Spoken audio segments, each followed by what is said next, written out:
so busy. We're just so stressed. What else? Okay. So what is this trying to tell us? It boils down to mindfully listening to the language of your body. Our body is fully equipped. It's so intelligent. It knows before we know. And we have this property in our nervous system, the interoception, the neuroception, even before we become aware of a threat in our environment, like stressors, for example, the body already knows. It mobilizes itself.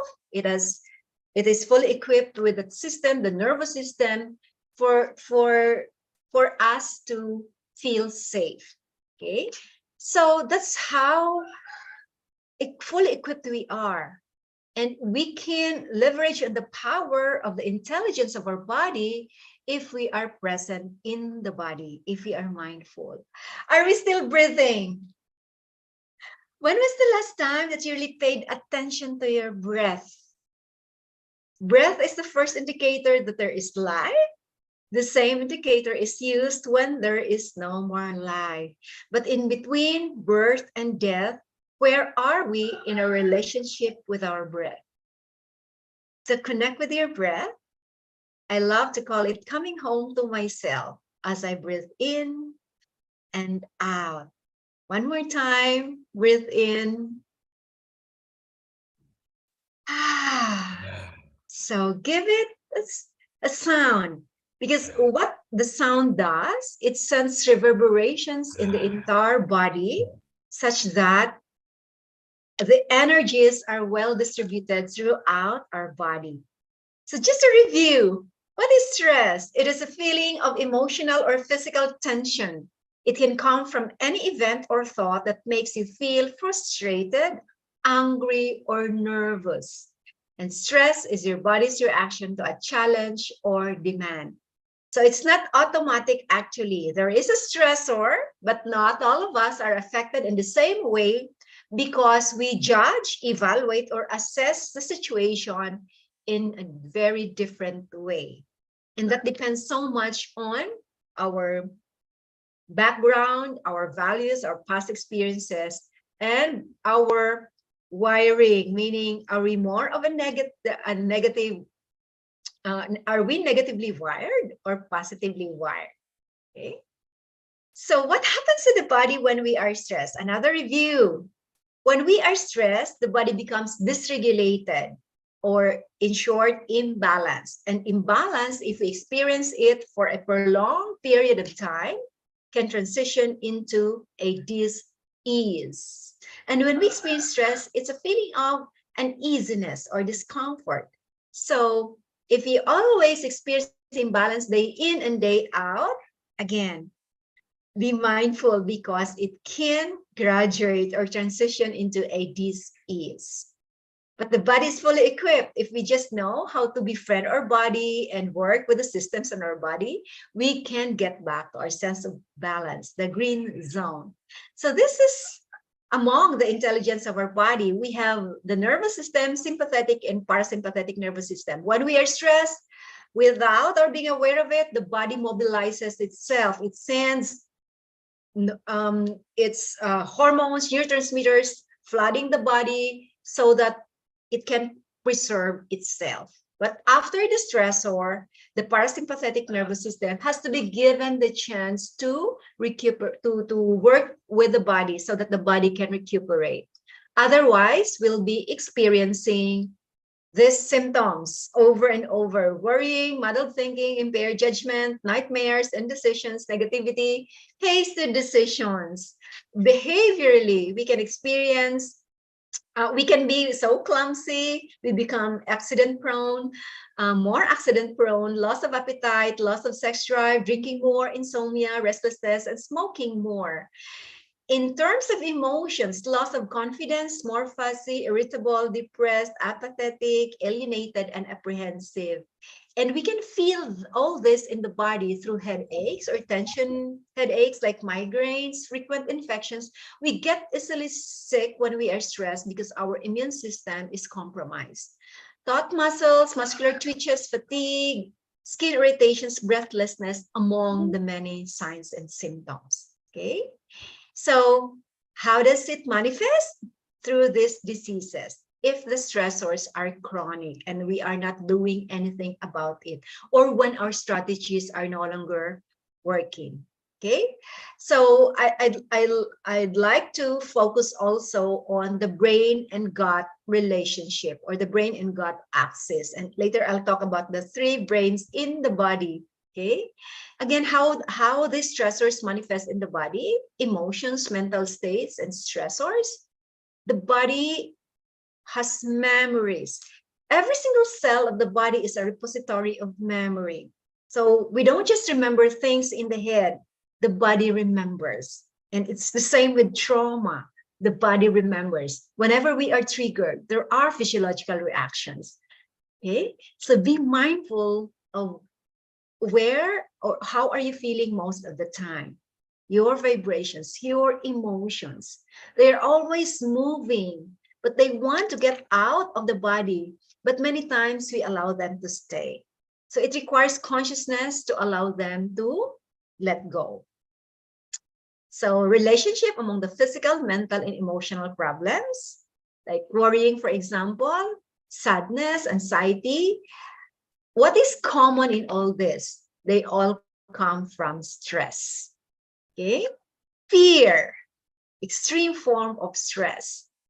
And again, our immune system suffers when we are emotionally depleted or emotionally upset. Can long-term stress increase your risk of mental health disabilities? So yes, the answer is yes. According to the National Institute of Mental Health, in particular, anxiety and depression are the most common stress-related risks for mental health disabilities. Stress in itself is not a mental health problem, but it becomes a mental health problem if it is already chronic, because it's not just stress. It has other stems like anxiety and depression. And too much stress literally causes the human brain to shut down and freeze temporarily. Because what happens? Fight and flight response. More blood flows to the extremities so that the body can do its job of protecting itself. Okay, the main job of our brain is to protect the body. So we don't just rely on the brain. We also have to be aware of what the brain is doing to our body. And it requires mindfulness. It requires awareness or consciousness. Okay, so let's revisit this performance curve by Yerkes and Dodson law. It's actually already a law. The relationship between stress and performance. We need a little amount of stress to motivate us to perform. However, if the stress is always constant, there is no time to rest, we can experience fatigue and eventually exhaustion, panic, anxiety, anger that already translates into sickness or disease. And maybe it's no longer just stress, it may already be burnout. Burnout may not be deadly, but it's still deadly because some people who experience burnout or breakdown already become depressed. And when a person is depressed, he may or she may entertain the idea of suicide. So it can still be fatal. Okay. The stress accelerates aging and the aging of the immune system. So the largest organ that is affected by stress is our skin. Okay. However, the skin is just the outer manifestation. The skin is just manifesting of what is happening inside of us. What about the immune system? Okay. Look at this. Whenever we are stressed, that the cells are made up of all those little things inside, like it has telomeres, for example, and telomeres, whenever they are in their perfect length, that tells us about our strong immune system and healthy cells. However, because of stress, it can get shortened. And what happens? Our immune system suffers and the rest of the body also suffers. Okay. So you can actually calculate your body age against your chronological age. And this is also very telling when it comes to our stress levels. Okay. So the biological markers of stress, number one, apart from the chronic ailments that we may be experiencing, it's really our skin. But of course, there are those who are blessed with their genes that stress is not readily observed through the skin. But most of us get to experience the ravages of stressors in our skin. Just like these twins, for example. The woman on the right is caring for an ailing husband, and it's so stressful if there is somebody in the family who has a chronic ailment. Okay, so naturally, the body is communicating that I am stressed. So then the question now is, how can we outsmart stress? And it's really about stress resilience as well. Between stress management and stress resilience. Stress management is, it's just like, I liken this to, I have these resources or I have this income, but my payables are beyond my income. Or this, I have this stress, I have this coping abilities, I have this coping techniques. However, my stressors are just so huge. My coping strategies are not enough. So resilience, stress resilience would mean that I have enough resources such that whatever stressors may come our way, I can just face them head on because I have plenty of resources. I have reserves in the bank, so to speak. Okay, so outsmarting stress. Again, going back, what's your favorite self-care practice? Because all this redounds to self-care. If we care for ourselves enough, if we love ourselves enough, we don't allow stress to overpower us. And it requires awareness to be able to do that. And maybe it's not a question of what's my favorite self-care practice. Let me rephrase the question. What is that practice or self-care practice that you can do every day without excuses? Regardless of your situation, you're able to do it. Remember, it's a practice. It's not something that you do only when the body can no longer do things. It is something that we do to prevent the side effects of stress, such that we are on top of our stressors. Okay?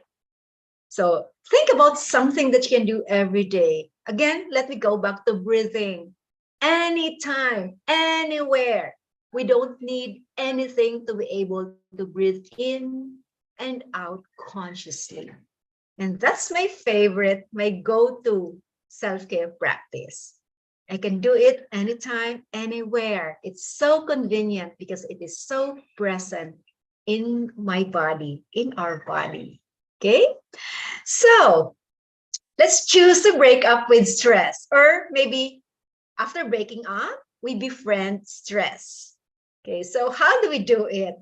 What are the techniques? And maybe examine your techniques. If they are still working, then go ahead. Continue doing those techniques or practicing those techniques. Otherwise, it's about time that we recalibrate those techniques so that we can reset our physiological reactions, mental states, and emotional states towards our stressors.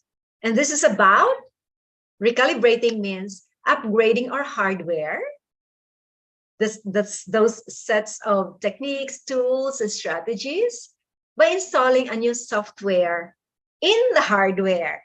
And that is about revisiting our self-care habits. What works? What does not work? Okay? Because what is important is something that we can do, something that is working for us, not against us. Like, for example, going to the gym.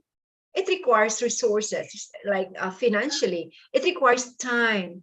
But given the busy life that we live, can we do it regularly? Maybe for just a few days in a month. But is it sustainable? The question really is my self-care habits, are these habits sustainable? So it's about time that we recalibrate our stress response by adapting or recalibrating self-care habits so that we can address the side effects of stressors. So what anti-stress strategies practices have you adopted?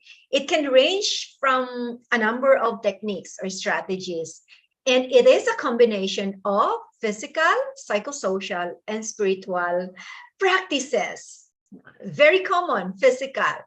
And we also engage in psychosocial strategies, and this includes addressing the needs for our mental states or mental health, our emotional health, and our social health. We are pack animals. It's impossible for us to be all alone by ourselves. So we need other people to help us. And this is also very common among women in particular, according to research.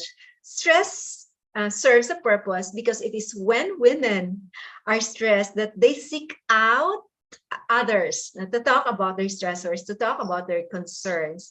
And that releases the hormone oxytocin, the bonding hormone, which is really good for the body. And what is missing in most of our practices? The spiritual practice. This body is a layered body. Well, we have this physical body, which is tangible, which is readily available, readily observed. The layers of our body, which are energetic by nature or etheric, they are our mental, emotional, and spiritual bodies. So imagine yourself as a layered body. The first symptom appears in the outer layer, the spiritual, then the emotional, then the mental. And if these are not addressed, they get physicalized. So the last symptom is felt in the body. So it's just proper and appropriate that we address the other layers of the body because they are also they are also experiencing stress. Again, the green zone. This is our natural state, coherent state, or psychophysiological coherence. It's a state of optimal functioning characterized by increased order and harmony in both our psychological and emotional, mental and emotional and physiological processes. We are in the zone where we are coherent. We are present, we are alive, we are aware, we are joyful, and we are just grateful. It's an elevated kind of positive state where we just trust that everything is going to be okay. Despite the circumstances that we are facing, it's always a choice to stay in a coherent state. But it takes recalibration because old ways of doing may no longer be working. Okay, so let's start. Right, stress, dear stress, or let's talk to our stressors. Dear stress, let's break up. We can be friends, and very simply, we can do that by consciously breathing. And first, because the most tangible part of ourselves is our body. Our body is the temple, the mind, body, and of our body, mind, and soul. So nourish it with only happy thoughts, good health, and positive energy. So practicing a healthy lifestyle, it's a practice again, meaning we do it every day without excuses. So pay attention to what you are eating because it has a lot to do with our mental states. And there are, when we feel stressed, the kind of food that we eat can also exacerbate the side effects of stress. And how many of us today have practiced physical activity? Anything that allows your body to move. And of course, I hope all of us had, just last night, I hope all of us experienced a restorative kind of sleep. It's just like any sleep. We feel rested. It's not so much about the number of hours that you have slept, but when you feel rested the following day. And we always make fun and relaxation as part of our everyday routine. Make it part of your day. It's something that we do if and only if, or if and when I have time, but make time for it. These are the very basics. Otherwise, if one thing is missing, you know the consequence. Okay, it's always a choice. So this is what I've mentioned about the three brains. We have the brain in our head. The very building blocks of our brain, the neurons, are also found in our heart and in our belly. And in fact, much of the neurotransmitter serotonin, the happy hormone, no, serotonin, where we feel satisfied in life in general, 90% of it is produced by the gut in the belly. Only 10% comes from the brain. So what does it mean? We have to be mindful of the food that we eat, the timing of eating, our attitude as we eat.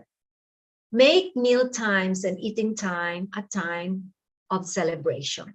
It's just something that we do because I have a meeting and I eat, or I'm doing something, checking and doing something and eat.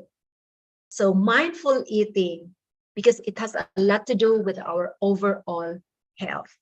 Okay.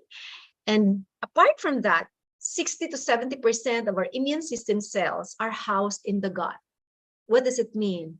Again, it has a lot to do with food. To strengthen our immune system, we have to choose food that resonates with our physiology. And food is not a kind of religion. Eat this, not that. Listen to your body. The body knows. Our innate intelligence is in every cell in our body. And each cell is a powerhouse of battery. It's electrical, it's magnetic, and it's conscious. So pay attention to your entire body. It speaks to you the whole time. So leverage the power of these three brains. So eating. Sometimes we are hungry, but are we really physically hungry? It may just be emotional hunger. And it is when we are stressed that we love to eat. But we have a very specific food that we love to eat. So it may be emotional hunger. So next time that you're hungry, ask. Instead of saying, I feel stressed out, so I ate. So when you're hungry next time, is this is the precursor of this hunger a stressor? Or you can ask, where in my body do I feel the hunger? Because after all, you may not be hungry at all. And the way we eat is culturally influenced. Like among Filipinos, for example, how many times do we eat? Many times during the day. It's not just 3 times, it's not just 5 times or 6 times. We have many breaks, right? But we can just eat once or twice a day. We have to allow our stomach also to rest. And that's where the wisdom of fasting comes in. And fasting is not just a spiritual practice. It has been proven by science, the gut, and how to maintain a healthy gut. We also need to fast to allow the body to really repair itself. Okay, so fasting. And fasting is not for everyone. You have to also consult your doctors, like intermittent fasting, for example, because especially those who have chronic diseases. But there are a number of benefits when we put fasting as part of our self-care practice. So the question now is, what's my relationship with food, with fast food in particular? So quick fixes. Okay. And after that, we regret because it can produce bulges in the body that are unwanted. Another thing is we have to be mindful that everything in nature is balanced. Everything is in rhythm. Our breath in itself is rhythm. The movement of the sunset, sunrise, the moonrise, all this, the oceans ebb and flow, everything is in rhythm. So nature, which is replete with green, reminds us that we have to get back to balance, or we can choose at any time to get back to balance. So it's already, what time is it? Past 10, 9 to 11. The largest organ, I mean, the main organ, these are actually meridian in the meridian system. In the Chinese medicine, there are 14 meridians, which are actually like highways, and they correspond to the Western knowledge that we have. It's the endocrine system. So the not just the endocrine system, but the organs in the body. Okay, so between 9 to 11, what is most active. So if you look at this picture, for example, 9 to 11, the spleen is just like a great mother. It makes sure that all the organs are well fed. And we are supposed to be working and actively engaging during this time. Our mind, our brain is just as sharp as ever. And metabolism is working. So what is spleen? Its job is to metabolize stress, metabolize unwanted, unpleasant emotions, metabolize fats or anything. However, if we are always stressed, opposite the spleen is a triple warmer. If you're always stressed, the triple warmer is just like the fight and flight response. So when we are stressed, the triple warmer gets the energy of the spleen such that the spleen could not feed the heart. Each meridian feeds the next meridian in the 24-hour cycle. It's just like the circadian rhythm. So the spleen feeds the heart feeds the small intestine the bladder, and so on and so forth. And because there is just, we are so stressed, the triple warmer could not handle it anymore. It gets the energy of the spleen cannot feed the heart, and when the heart is not well fed, the gallbladder is not also well fed because the triple warmer lacks energy. It gets the energy of the heart. So most heart attacks happen during this period in opposite, the opposite. And when we are stressed, one major organ that is affected, the brain and the heart.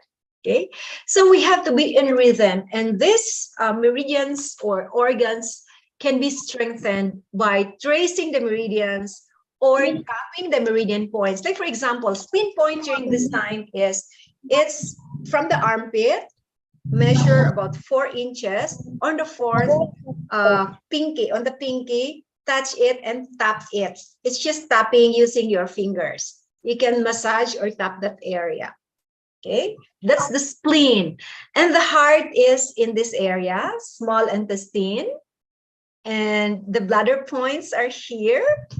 The kidney points are here. The pericardium, the triple warmer, when we are stressed, you can just touch this part or put your hands in the executive functioning of the brain, or on the other hand on the part of the brain which is the survival part of the brain. Okay, and breathe.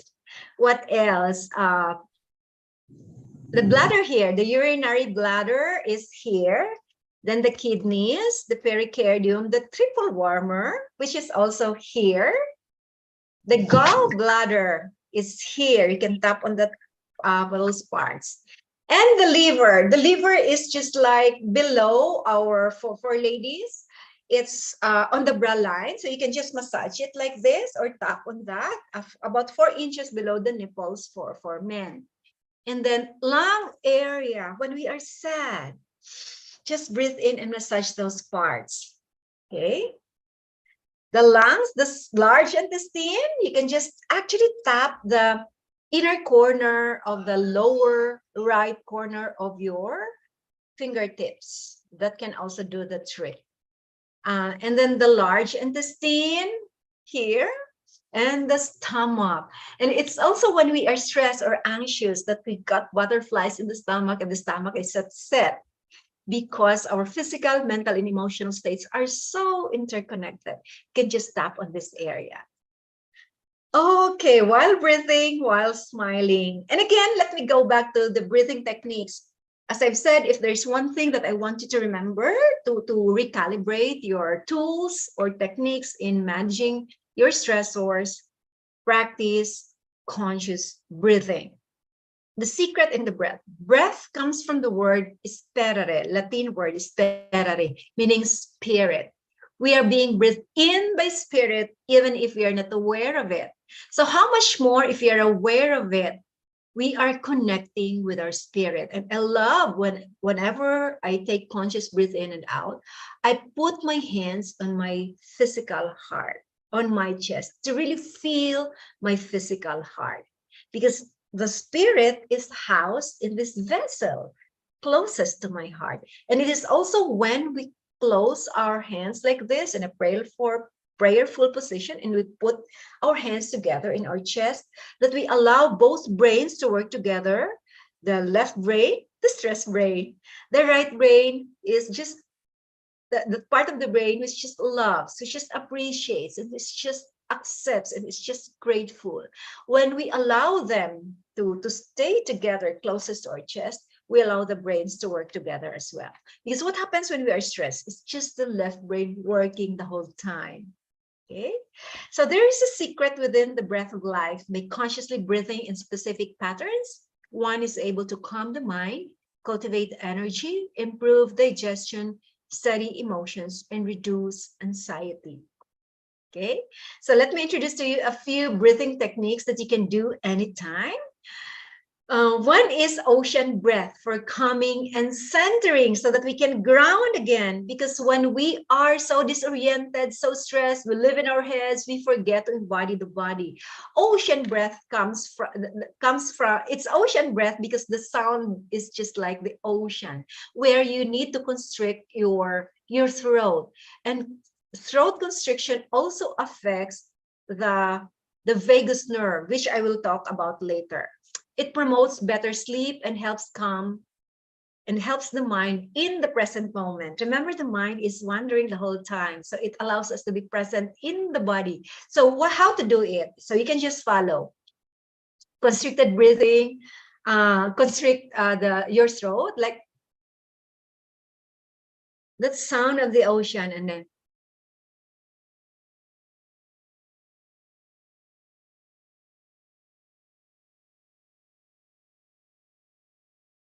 so just notice the quality. You can count 1 to 4 or 1 to 6, just to allow the reverberations to be felt by the entire body. Reverberations. There is also a breath like the humming bee breath. As you take an inhale, you also make a sound like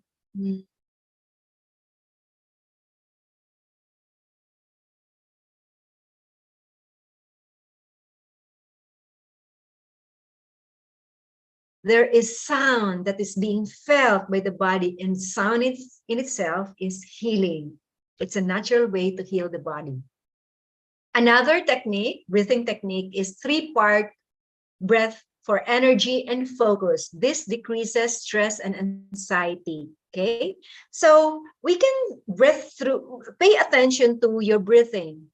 As you inhale, allow the tummy to expand. So you start from the diaphragm, then from the bottom of your rib cage, and then from your chest. And as you exhale, from your chest, bottom of rib cage, and then diaphragm. So we can practice it. Inhale, diaphragm, second breath, bottom of the rib cage, third, chest, and out breath, chest, bottom of the rib cage, and then diaphragm. Okay, so you can practice that on your own. Another is alternate nostril breathing. And we can test whether 2 of our nostrils are working. For all you know, it's just one. This nostril is connected to the right brain. This nostril is connected to the left brain. When we are stressed, sometimes this part is constricted. So we allow both brains to work together so that we can experience clarity in our thoughts. Like you can just test. Okay, if both nostrils are working. So to allow enough oxygen to enter both brains, we hold one nostril close and inhale through one nostril. And close the other one, exhale to the other side. Inhale, same side. Close, exhale. And you can also do this by holding your pituitary gland, your third eye, and using this pinky and your thumb to breathe in, out, breathe in, out.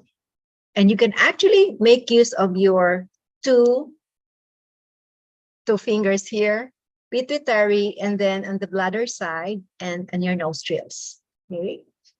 That really helps you settle your stress or busy mind. Apart from that, it lowers blood pressure. It increases endurance of the respiratory system. So that also strengthens our immune system and clears and centers the mind. Very powerful for grounding. Okay. What else? Breath of fire for digestion and detoxification. Because whenever we are stressed, our digestive system is also affected. This breath of fire strengthens our lungs, speeds up metabolism, generates deep inner stillness, and increases our ability to focus. When we are stressed, we could hardly focus. Okay, we get short-circuited, so that's why we get angry so quickly. Okay, so what is breath of fire? It's just nose, using your nose. You can count 20 breaths and then pause. But listen to your body. When you feel dizzy, stop. Okay. And you can also make use of your hands. As we put our hands up like this, we are also engaging our heart. So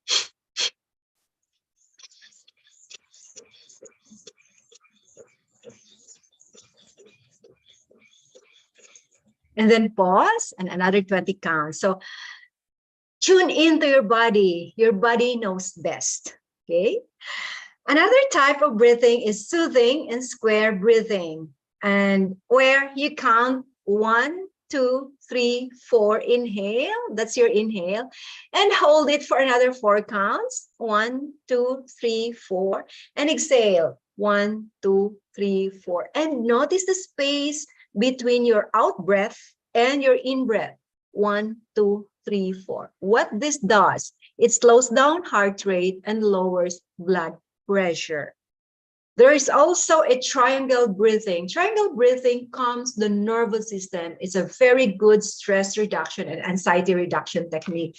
So instead of 4, it's just like forming a triangle. So inhale, steady your head. 1, 2, 3, 4. Then close your nose. As you close your nose, you also allow the chin to touch your chest. Lock your chin and your chest like this. And you can also actually hold your chin like this, where you are stimulating your lungs and your large intestine. So inhale, 2, 3, 4, close your nose and just another side of the breath, pause, 2, 3, 4, and steady your head, inhale, 1, 2, 3, 4. So it's a triangle breathing for stress and anxiety reduction. And our body, again, it's so intelligent. It is fully equipped with the tools that we need to keep it working. And I think the very tool that we have, our mind, which always wanders, if you're just conscious of our thoughts in the head and the physiological reaction that it brings, if you're just mindful of that, we can really reset our body. Because every thought that we think and every emotion that we feel creates a biochemistry. So what kind of chemical reactions do we need in the body? Healing emotions of joy, of love, of gratitude. Okay, so these are, by the way, acupressure points for relieving tension, headaches, and migraines, which are the manifestations of chronic stress. Okay, so generally for pain, you have this. You just use your 2 fingers, thumb, and the index finger, pointing finger. And you can also hold your third eye point, which is actually connected to our pituitary gland. Breathe for a minute or 2, rhythmic breathing, okay? And the urinary bladder, this is also good for eyesight. You can just put your thumbs here.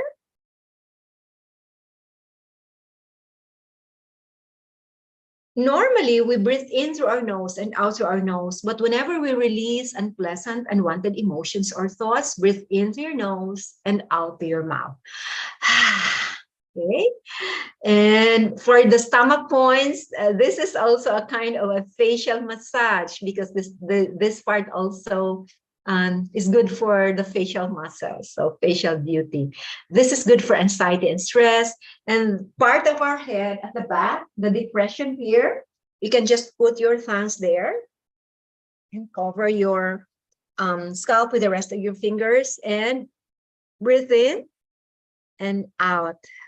Breathe in and out.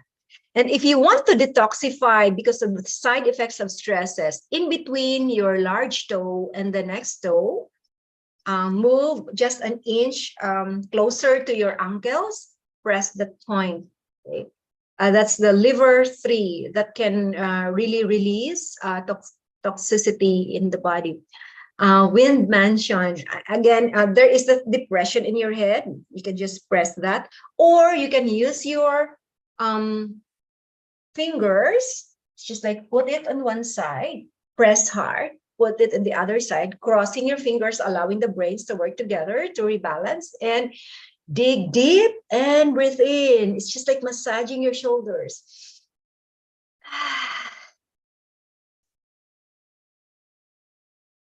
Okay. And sometimes if you don't know which points at the back, I have this hairbrush. Okay. Apart from brushing your hair, you can also tap your back like this. It's a good massage tool, really allowing the large muscles in your back to loosen. You can also use, by the way, stainless steel spoon, because the body is energetic, magnetic, and steel interacts with magnets. So you can run it throughout your body to cleanse your body of that toxicity, which are not visible to our eyes, but etherically, we can pick up those unpleasant, unwanted stressors. Okay. And what else? This is one of the best energy medicine exercises, the Wayne Cook posture. There, you can Google energy medicine exercises by Donna Eden. Let me just focus on the Wayne Cook posture. This one, it is demonstrated standing and sitting down. And this calms the nervous system, especially if you're so stressed with work, with your colleagues, with people you are close to, and you just had a fight, and maybe discussion, heated argument, and you just want to recompose yourself. You can do this. You know, it's difficult to demonstrate. I usually demonstrate this during seminars, but anyway, you can research on this. 4 thumbs. This is very good for grounding, to recenter ourselves.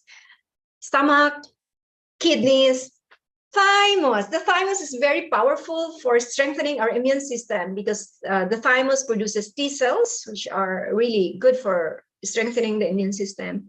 And the spleen points on the side. These are the 4 thumbs to ground us if we experience stress or challenges in life. Butterfly hug. Do this the whole time. When you do this, breathe always, consciously breathe, and neurovascular hold. I'm just so upset. And thinking about your stressors until you calm down. Okay. And hook up. You can just hook up belly button, 2 fingers on the belly button.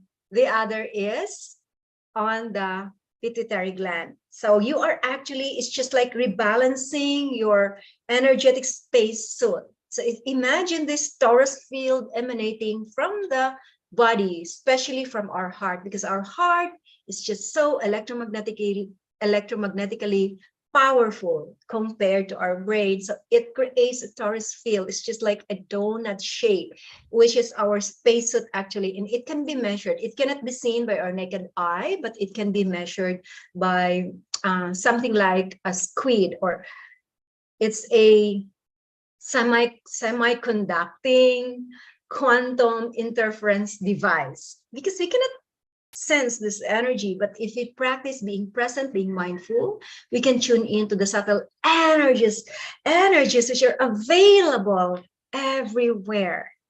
Okay.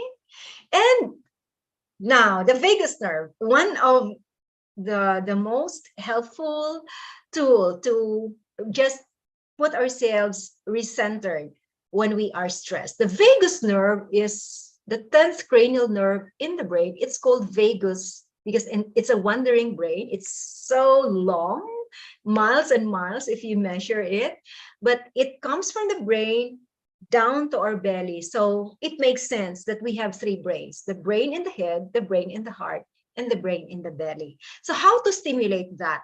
To keep the body working, to experience psychophysiological coherence. So our vagus nerve, 10th cranial nerve, if you, for example, you can actually exercise your tongue like that. You can roll your tongue, you can stick it out. That also stimulates the vagus nerve. Or massaging your ears while breathing. Or you can actually massage your ears like this, because there are over 360 points, acupoints in the body. Over 200 points are in the ears. So you can just massage your ears. Another way to stimulate the vagus nerve is,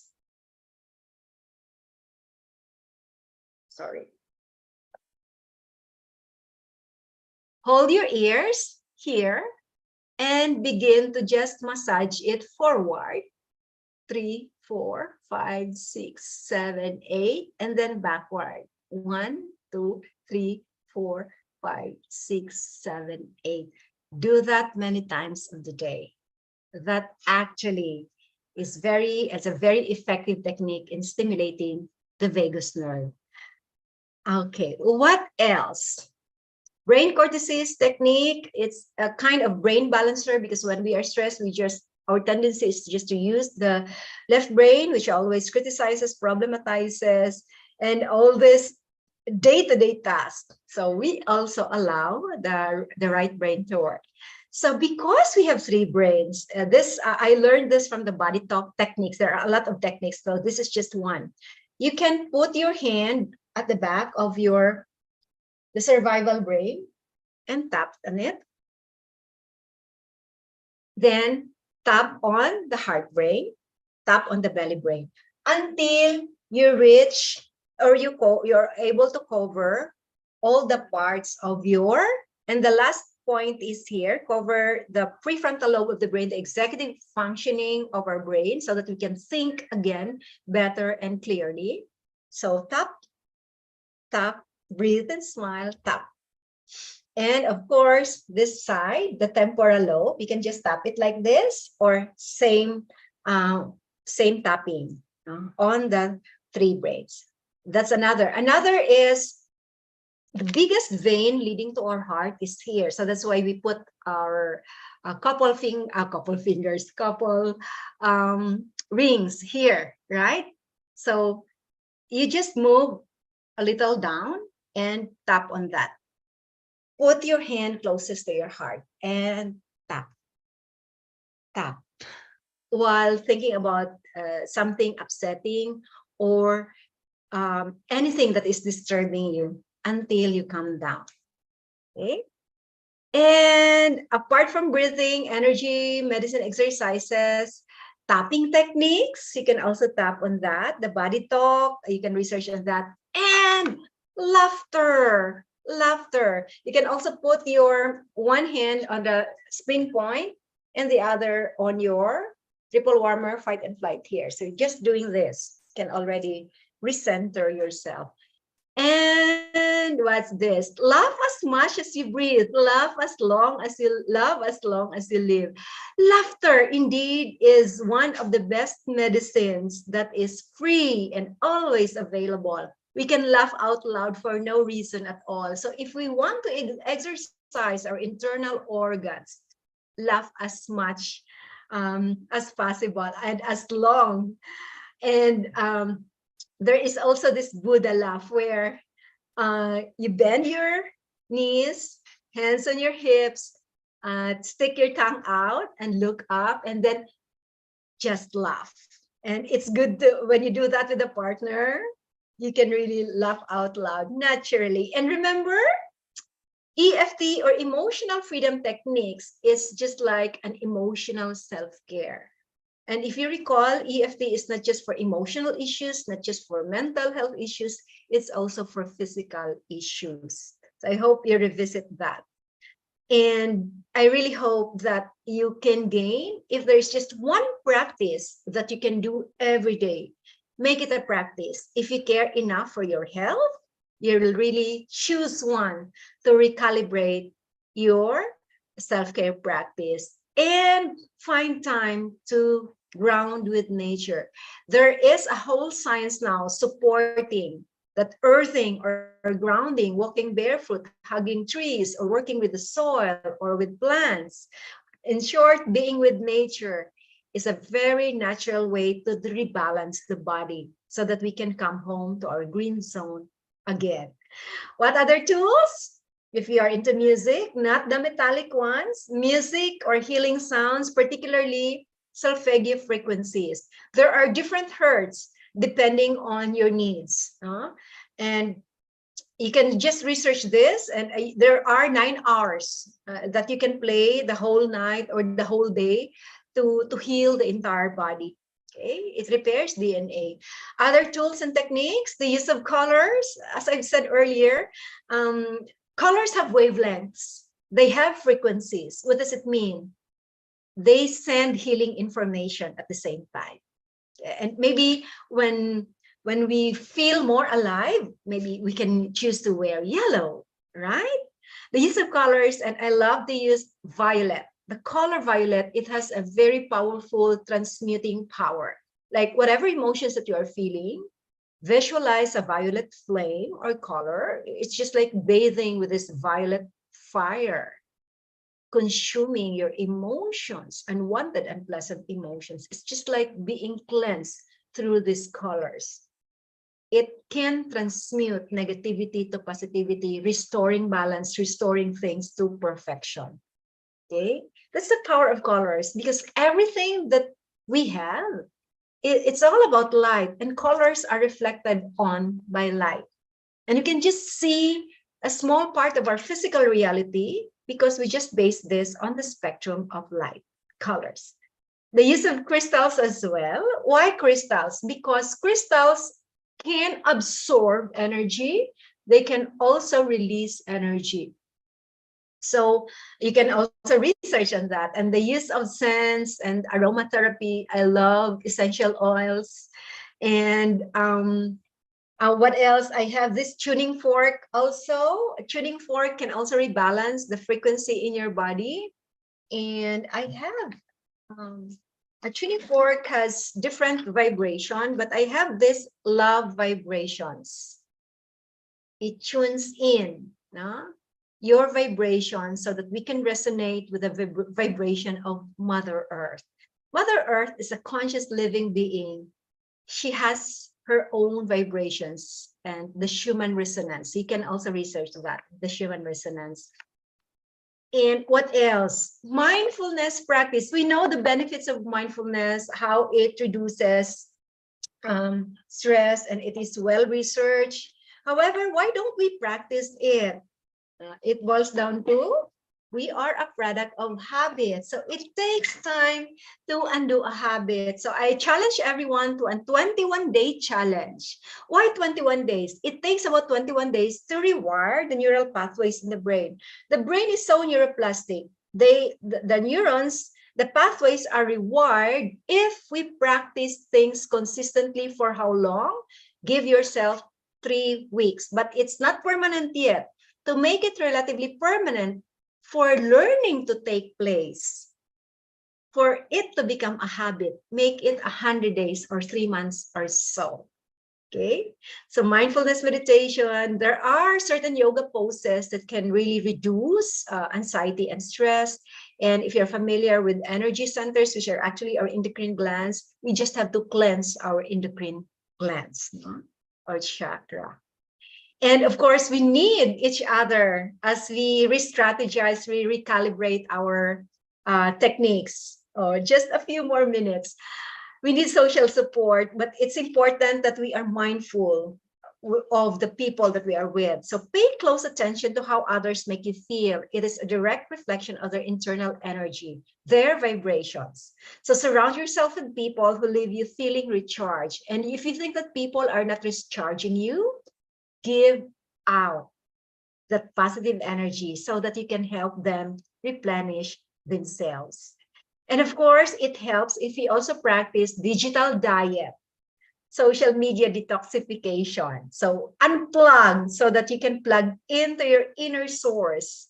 It's really about inner sourcing instead of outsourcing right away, because outsourcing is not sustainable. Inner sourcing is sustainable. So that's why adapt a self-care, which you can really do every day, and balance everything in your life, the doing and the being thing. So if you examine your 24 hours, who are you more of, doing or being? Okay. Remember, we are not human doings, we are human beings. So let me just read this for you. Okay.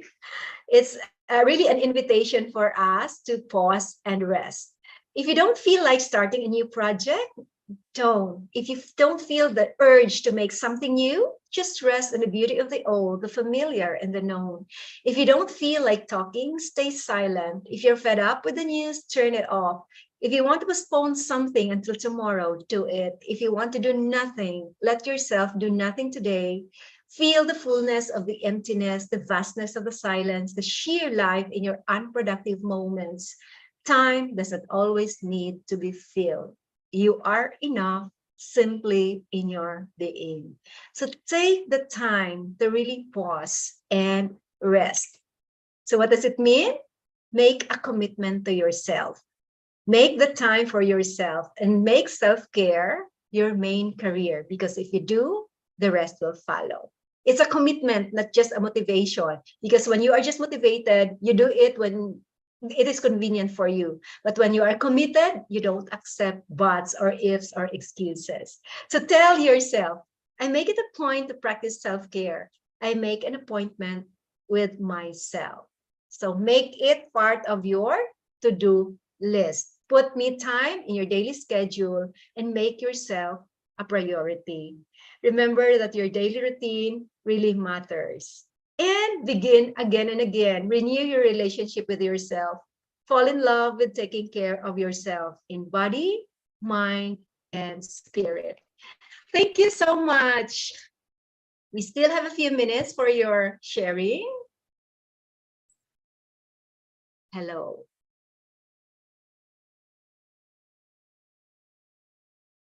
Hi. Oh, wait, I could not see the Zoom now.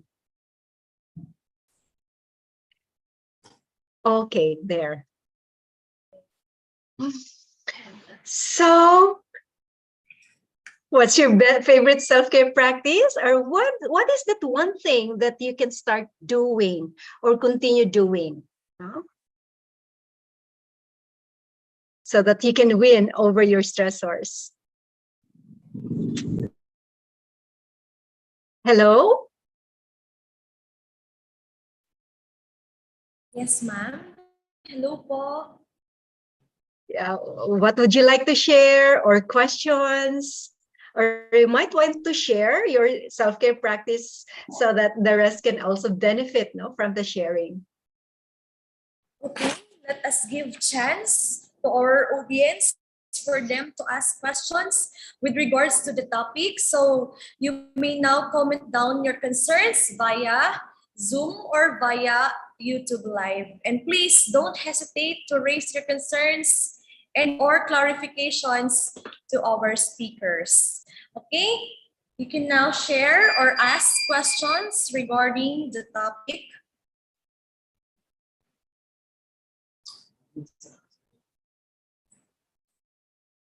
Practicing self-care, breathing. How about ating Zoom attendees? Okay, do you have questions to our speaker rather?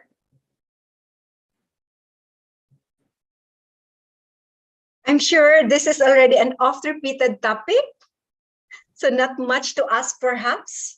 So maybe just continue on reflecting, like what are those things that I can do really every day so that I can get back to my sense of balance and I can regain my health.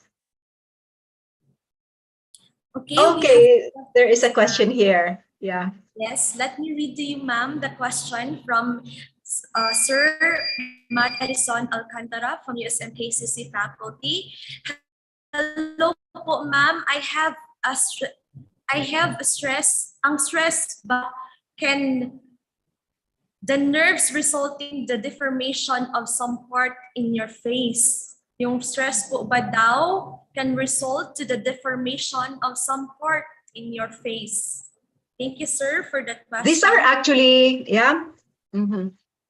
These physical manifestations are the product of stress, most of them, because it can come from stress. At first, it's just like something that we can ignore. But again, the body continues to speak to us, and it is only when we listen to it, when the manifestation or the symptoms are no longer bearable. Okay, so it starts with stress and then it can transition into something else.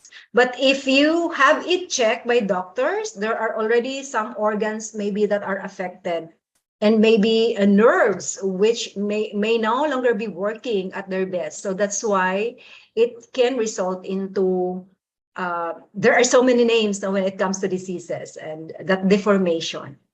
It may have come from stress, because research is telling us that over 90% of diseases are actually turned on by stress. Okay. And not all stressors are bad. There are good stresses, like if you get promoted or having a new member in the family, things like that, or being in a new relationship. They are still stressful, but it makes us feel good. What we are talking about here is the chronic stress. Every day we experience stress, and at the end of the day, we are still able to sleep. And it's okay. We're able to give the body the chance to repair itself. However, if the stress is chronic and it is causing us sleepless nights already, our eating habits are affected, it may already be a red flag, chronic stress. And chronic stresses can turn on genetic predispositions. Or even if you are not predisposed genetically, but because you have been experiencing it day in and day out, that can really create an imbalance in the body. So it's a feedback. When the body gets imbalanced through any forms of soreness or diseases, the message is rebalance yourself by doing something differently. Because we usually do our work in patterns, day in and day out, routine, that we don't do a thing, change a thing, unless we experience something is off in the body. So to prevent that, really practice self-care so that you can rebalance yourself, so that stressors are always there, but because you're doing something about it, you don't experience the side effects or after effects of stress. Okay, Thank you so for much that question. for answering our question. Thank you po, Another ma'am. question we have. Follow up. Follow-up question po. Ma'am, drinking much coffee is indication ba na you are suffering stress? I personally, I don't connect it with stress, because coffee in itself is healthy. Anything for as long as it is in moderation, especially brewed coffee with no creamer, no sugar, is the healthy kind of coffee. Okay. But the body can just tolerate, and it's not, everyone has a different body system, but some can take 1, 2, 3, or 4 maximum cups of coffee. However, because coffee is one, if not the most, one is the, I think, is the most abused psychoactive drugs, because it's a stimulant. The body is supposed to rest, but because we are taking coffee close to evening, we are supposed to be resting, but because we are taking a highly stimulating drink, so it prevents us from having a restorative sleep. So in that case, it's not healthy, I suppose, because it disrupts your sleep. For as long as it keeps you awake, it keeps you alive. And it's not so much by the way of what we take in. It's our attitude when we eat, when we take something inside. Attitude is part of the equation. Okay? So I hope that helps. So drink a cup of coffee. The Thank you, ma'am. Thank you pure very much. coffee. Thank you, sir. Your coffee. Yeah, Thank you po. pure. Okay, another question, ma'am. Yes, coming from Dr. Christina Q. de la Cruz. Okay, the question is, what advice would you calm down a colleague who is stressed about a deadline? Thank you po, ma'am. Okay. And I would say deadline is, we don't experience deadlines the first time. It's part of our work, right? And it's about reframing how we look at deadlines. Deadlines are not fatal. This is not my first time. I've been through these deadlines a lot, but I've been able to accomplish, no, on schedule, or maybe a little late, but I'm still able to accomplish. So what those techniques, and I think breathing, really, I really I'm a fan of breathing because it helps right away. Just 10 deep breaths can calm the nervous system right away. And reframe, change the way you look at the situation, change the way you look at deadlines. Okay? Instead of dreading it, see it as an opportunity, as a challenge, no, to become better at meeting deadlines. No? Like, for example, recall your past submissions. Were there times that I passed beyond the deadline or before the deadline? No? And of all those times, I was able to submit nonetheless. So even if sometimes just EFT, you can also use EFT with that. Even if sometimes I could not beat the deadline, I choose to feel okay. Because there are things that are beyond our control. What we have control over is our awareness of our thoughts, our physiological reactions, and our emotions. And it starts with, I think if there is a subject that we want to incorporate, or a subject or a course, it's really about mastering ourselves. In school, we are taught to master the disciplines that we are enrolled in, but we have forgotten a very important major, self-mastery. Okay? And if you're able to master our thoughts, master our awareness in our head, our activities, our physiology, we flow whatever challenges may come our way. But it takes practice. And once we're able to practice it, it can become a lifestyle. So tapping can help, even though I have this deadline. Breathing, those that I actually introduce, those can help. And just experiment on what works best for you. Because all those tools, it's not good for others, but good for me. So just try try and experiment what technique would work best for me, given my circumstances. Okay. Another question? Okay, thank you so much, ma'am, for answering the question. Okay, water break po muna kayo. Medyo marami-rami po yung sasagot na yung questions. Okay, let us entertain another question from Jerome Lloyd. Good morning, ma'am. What if there were a lot of activities to be done and all have near deadlines? How do we handle the amount of pressure and stress po? Yun. Oh. And because, especially that we are in schools, they are already a given, no? Especially if there are so many visits, so they are givens. And again, and there are variables in life that we can't just control, but we can always control our awareness in ourselves. So mindfulness, this is where mindfulness becomes necessary. Because if you're mindful, we just observe the deadlines. As an observer, we don't play out the reactions and the dramas and the traumas brought about by the circumstances in our lives. it's just like Gina who is stressing about deadlines and Gina who is observing Gina who is stressing.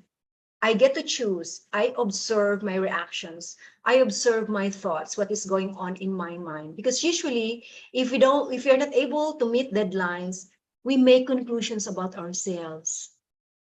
I get reprimanded. I'm not good enough. I can't handle this. Those self-talk. So listen to your self-talk because negative, unwanted self-talk does not help. Instead, step out of the situation and see how can I re-strategize in such a way that I can meet the deadlines. If the tasks are so overwhelming, say it that there is just too much in my plate and I have this schedule. It would be impossible for me to be able to submit this at once. So would it be possible? So negotiate. And I think it's also a feedback that we have to re-examine our activities because if we look closely, we have become enslaved with the doing. Remember, we are human beings. We're supposed to enjoy work. We're supposed to flow in our work. But when there is already resistance, there is force. Remember, whenever we resist, it persists. So anything that is triggering you or that you are resisting, step out of it and see how can I re-strategize in such a way that I can flow through this challenge. Okay, so it helps if you have a good support system and really assert if things are so overwhelming and you could not handle it anymore. So say your piece also, assert. And it is when, especially if our office heads are also stressed because they also have to meet deadlines. Sometimes they are not mindful of what they tell us. And sometimes we hear comments like, if busy ka, mas busy ako. Something like that, right? And it can stop us on our tracks. So the next time around, we will never say a word anymore. And we just keep it to ourselves. And the more that we internalize the stressors. Remember, whatever we take in has a way of really manifesting in our body. So at the end of the day, release your stressors. They don't have to stay with you. Have a life. So it's important to establish boundaries in our relationships, in our work. Because as I've said, self-care is non-negotiable if we are to thrive in life. We are not just meant to survive. We're supposed to thrive and flourish wherever we are, whatever we do. Okay? I hope that helps. Okay. Ma'am. Okay, mag-entertain pa tayo ng isa pang question po, if that's okay for you, ma'am. There are two more, yeah? Two more Yes, questions two here. more questions po. Okay. From Neil Cercado, this is a student. Okay. Yung question niya po, hello ma'am, I have a question. Can the brain still be active po even if you are asleep? Thank you po. The brain never sleeps. It's always active. It always does things for us. And in fact, it is when we are asleep that the brain can do its work without our interference. And that is when we dream. And dreams are also very powerful way.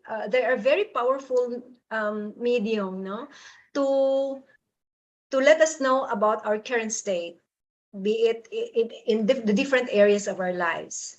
It processes information. It makes sure that the body is restored back to balance. So the brain is always active. It's always active.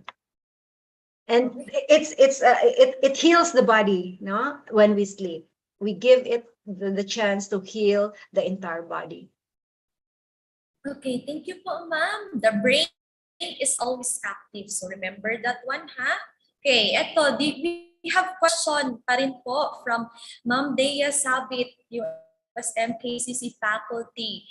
How about alcoholism, ma'am? What can a friend advise to someone close to him to minimize drinking liquor?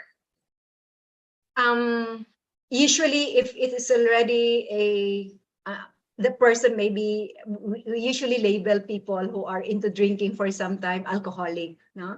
And it can be an addiction, a form of addiction. Any form of addiction for that matter is one's way of coping, but it's a negative way of coping because in the long run it affects one's health, no? And providing support, just being there, and maybe your presence can help a lot in helping the person open up about what he is concerned about, or maybe that person has a problem, and to drown the self, so that because the problem can be very overwhelming, the tendency is to drink so that for some time I can forget all about my concerns. But it can be addicting, no? Just like any substance for that matter, it can be addicting. And for chronic drinkers, for example, it may already require a professional help. But just being a friend, no, a supporting, just be there to support, a listening ear, a listening heart, without judging the person, because once we pass on judgment, the person will stop relating with us in an authentic way. I think, let me just read a follow-up question from Sir Jerome. I have a friend who frequently experiences emotional stress, but does not want to share experience, and I can sense that he actually wants to share, but I think he does not. Okay, so this is also one thing, especially if lalaki, because we still have a stigma, and there men and women have different ways of coping. Women can talk about the problem. We can be marites as our way of coping, for as long as we don't step on another person's boundaries, it's okay. But for men, they usually resort to vices like drinking, for example. And I think if there's just one person who believes in the person without being overly solicitous, you just, through your body language, you just communicate that you are there to listen. And sometimes over a cup of coffee, and sometimes just being with nature, random talks. When the person's defenses are down, when the person feels so relaxed and at home with you, that's the time that the person begins to open up, can begin to open up. Because very basic human need is for us to feel safe. And when we feel safe, that is when we start trusting. And when people trust us, they confide in us, consider it something sacred, because it's a kind of privileged communication, meaning that the person is trusting you enough for him to share that sacred space with you. So honor that, honor that. And maybe that's a time when you can open up. You might consider seeking for professional help. Because many times if we are friends, our tendency is to give advice. And whenever we give advice, oh, I don't need that. I just want to be listened to. So that's why it's important that when we are not sure of what to say, our presence, our listening ear and heart, these are enough, as a show of support. And it's also best without us saying anything, because you want the person to recover, to regain balance. Send loving, healing energies. And I love to visualize something violet, something blue, something green, because green is associated with healing, and violet is associated with transmuting sadness or anything unwanted to something wanted.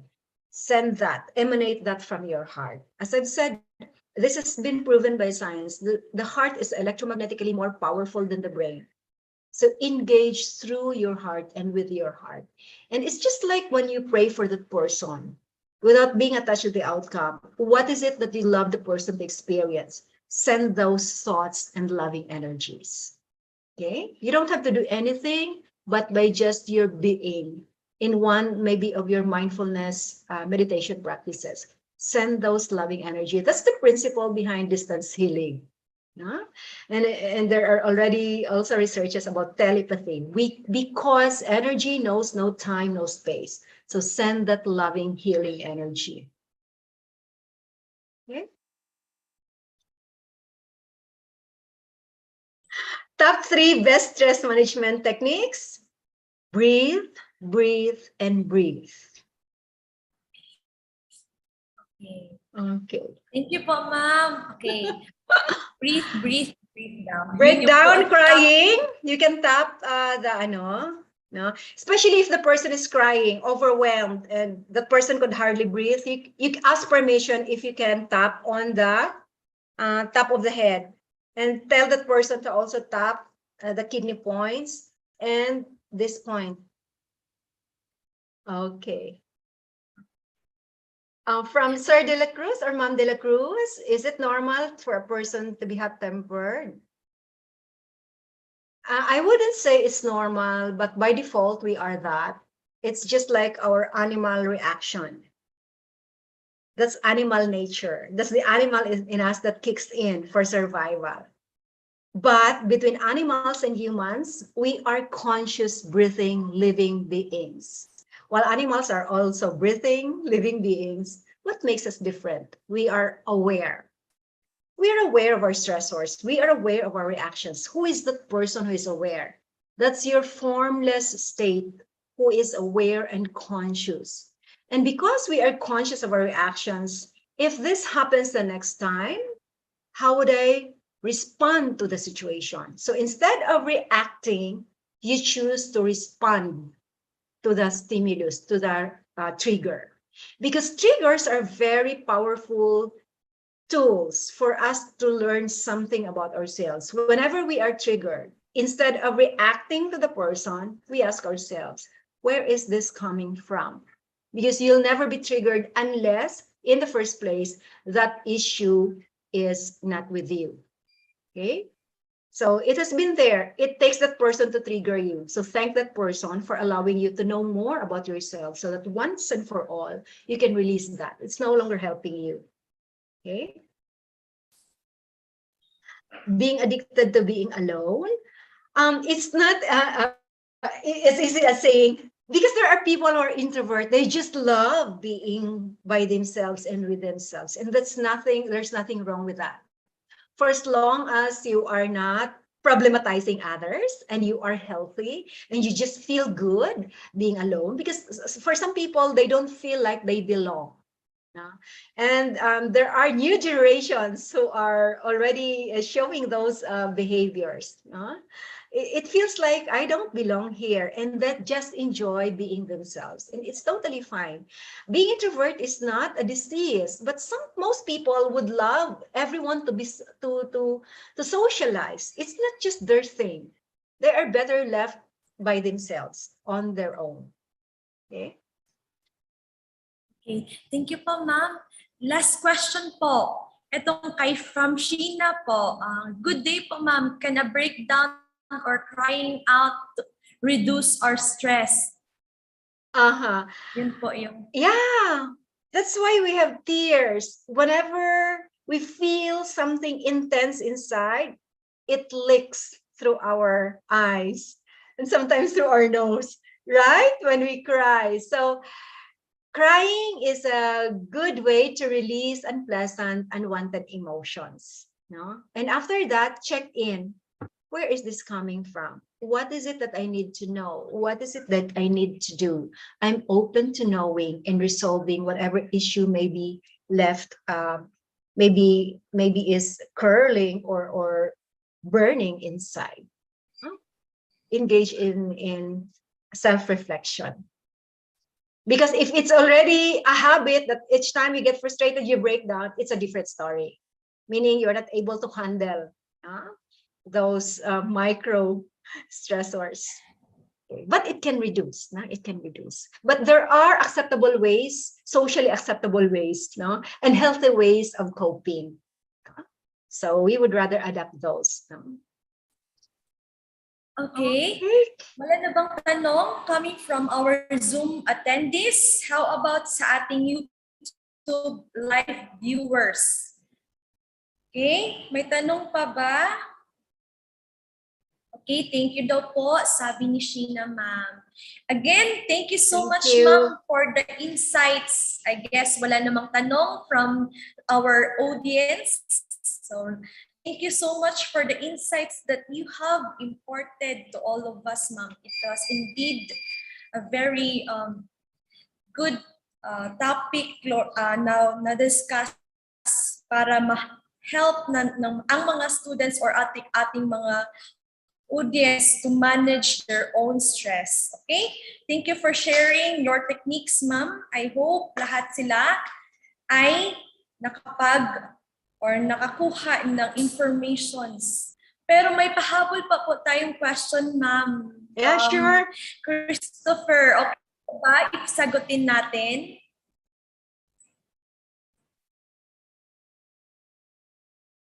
Kindly read it aloud. Okay, yes. kindly read it aloud. Let me read it to you, ma'am. How do I tell someone to seek professional or doctor, psychiatrist help when he or she is obviously affected by many stresses in life that it had been taking effect on their health already, without hurting his or her feeling of being misunderstood? That someone that I am mentioning tend to get hot-tempered when telling something about him or her. Yan po yung question. Yeah. No, parang nipis na masyado yung patience, so to speak, no? So isang isang trigger talagang mag-break na, no? So in that case, use iMessage, like and express what you are observing, like this past few days or week, or may napapansin ako. Ano yung napapansin mo na pag may ganito, ito yung na-observe ko sa'yo. No? So baka baka pwede kitang matulungan. Just tell me how to help you. Something like that. You can start with that. Start from just sharing your observations. Na instead of saying na hot-tempered ka masyado, it's a judgment. No? Because maybe it's not every minute that that person is hot-tempered, right? Like, you can cite a very specific incident. Like yung nangyayari kanina, ito yung na-notice ko, na nung sinabi ng boss natin na ganito, ito yung naging reaction mo. No? And baka just tell me paano kita matutulungan. No? Kung may kailangan ka, andito na ako. Something like that. No? General, no? And more neutral. Observation and the assurance that you are just there, ready to help. Okay? Kasi it can be counterproductive if right away, kailangan mo na ng psychologist, psychiatrist, or doctors. No? Mag-shut off yan. No? Baka friends over na kaagad. So just share your observations. And you can also make a suggestion. No? Okay, meron pa talaga. No? Yes, ma'am. May pahabol pa pong question, ma'am, from Neil Cercato. As we commonly know po, complete sleep can make us refreshed up after we wake up. But are there any cases po na even though we are incomplete, may complete sleep still after we wake up, instead of being refreshed, we feel the opposite? Yeah, and it's not, I've said, it's not so much about the number of hours. It's about the quality of the sleep, restorative sleep, that when you wake up each morning, you feel reinvigorated and refreshed. Okay. But even if you have slept 8 to 10 hours and the following day you are still tired, it may already be symptoms of burnout. Okay. So it's not just physical tiredness, but mental and emotional tiredness. And it may already call for professional help. Okay. Okay. Thank you po for answering the query na binigay po ni Sir. Always welcome. Christopher Dan ako lang. Okay. Thank you daw po, sabi ni Neil Cercado. So I guess wala na pong tanong from our attendees. Okay. Again, ma'am, we would like to give thanks to your effort, time, knowledge, and of course, mga opportunities that you have given and shared to all of us. Okay. At this point, we will now award award the certificate of appreciation to our distinguished speaker. Okay, let me read to you the citation. Republic of the Philippines, University of Southern Mindanao, Kidapawan City Campus, Sudapin, Kidapawan City, awards this certificate of recognition to Dr. Gina Lamzon for her invaluable service as resource speaker during the webinar on stress management techniques held on October 26, 2022 at University of Southern Mindanao, Kidapawan City Campus. Given this 26th day of October 2022 at the University of Southern Mindanao, Kidapawan City Campus, Sudapin, Kidapawan City. Signed, RUSM KCC Chancellor. Okay, thank you and congratulations, Dr. Gina Lamzon. So let's give her a virtual clap, everyone, for sharing her invaluable knowledge and wisdom regarding the topic. Okay, at this moment, we will hear the closing remarks from the Assistant Head of Students Affairs and Services. Let us welcome Sir Michael Evan Takdoro. Thank you so much, Mamona. My courtesy to our Chancellor, Dr. Ronaldin F. Pinsoy, to our Campus Executive Officer, Dr. Cristina Q. de la Cruz, to the faculty and staff of USMKCC, to our dear students, a pleasant morning to all of you. It is my honor and privilege to have this opportunity to close our webinar on stress management techniques. During the past few hours, it made us realize the importance of techniques to improve how we respond to life stressors.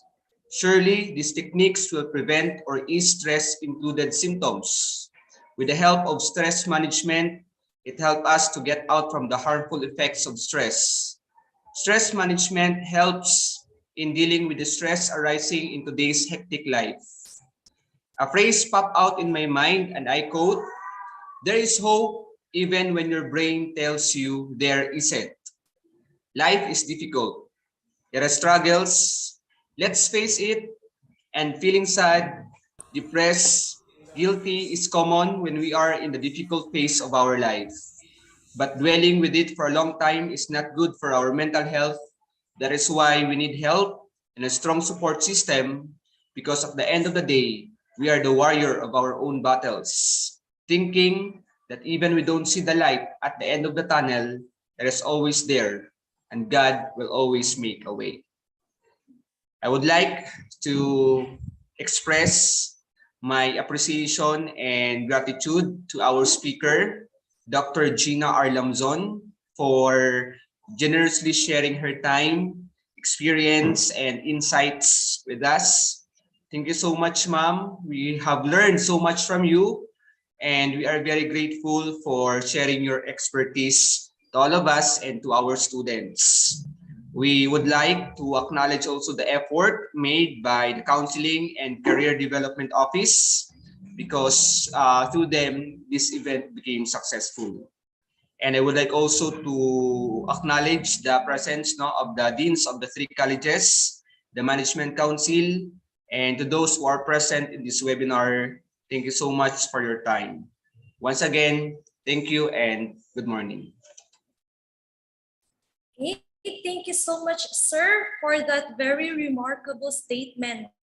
Okay, before we end this activity, I would like to announce that we will give e-certificates to participants who can accomplish the post-training evaluation. Okay, I would like to take this moment for an photo opportunity. So may I request our Zoom attendees to kindly open your cameras po for an photo op.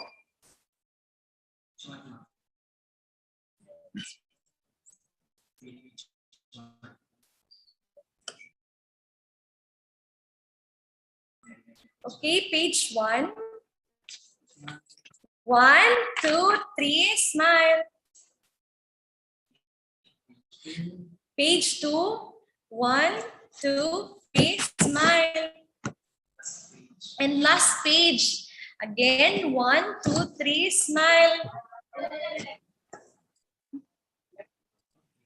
Okay, thank you so much everyone for joining our webinar this morning. Thank you for the effort that you have given to make this event a successful one. To formally end this webinar, we will now be singing the USM hymn.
Okay, yung evaluation form po natin ay makikita dito sa comment box or comment section ng ating Zoom live viewing po. Wala pa man, ma'am.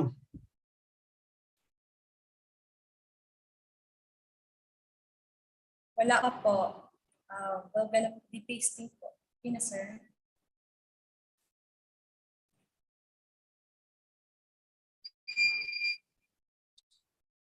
Yan na po, na-paste na po yung ating evaluation form sa ating comment section.